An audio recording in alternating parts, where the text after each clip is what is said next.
Geachte aanwezigen, we zijn vandaag alle samengekomen om de twee Oost-Turkistaanse republieken te gedenken.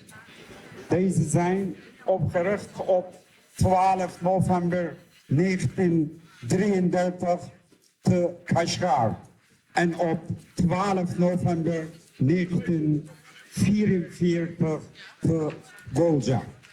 Middels deze gebeurtenissen willen wij jullie vertellen over de genocide van de communistische Chinese regering op het Oost-Turkistaanse volk en hun politieke wanbeleid.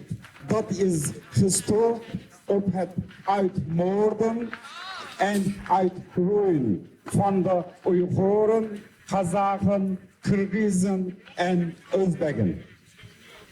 Vanaf het jaar 2017 hebben wij te maken met de opgezette concentratiekampen van de Chinese regering.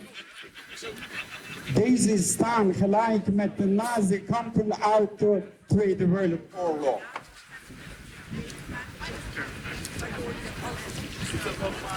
Ondanks solide bewijsgrond vanuit onafhankelijke mensenrechtenorganisatie en vele getuigenissen van de slachtoffers en nabestaanden is er geen actie en rechtshandeling gekomen tot op heden vanuit de gehele mensheid.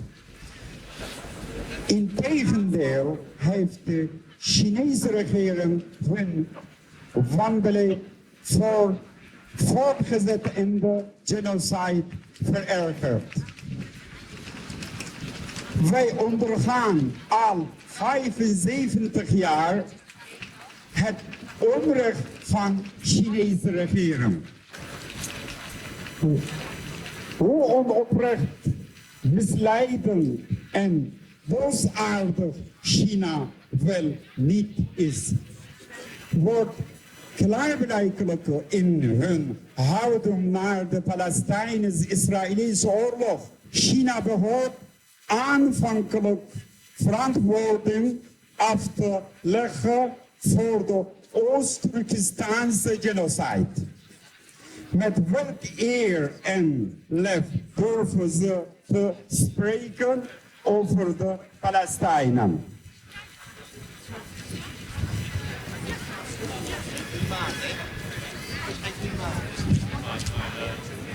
Terwijl de gehele mensheid profijt heeft van de Chinese 5G-technologie en handelsrelaties behoudt met China, is Oost-Turkistan compleet gesloten naar buiten toe en heeft het geen ene contact en correspondentie met het buitenland.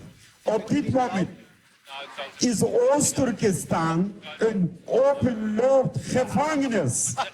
Wij roepen de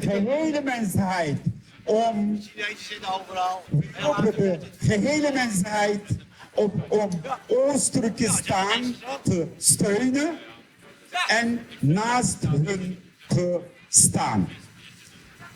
Ik bedank jullie voor het aandachtig luisteren en vrijheid voor Oost-Turkistan.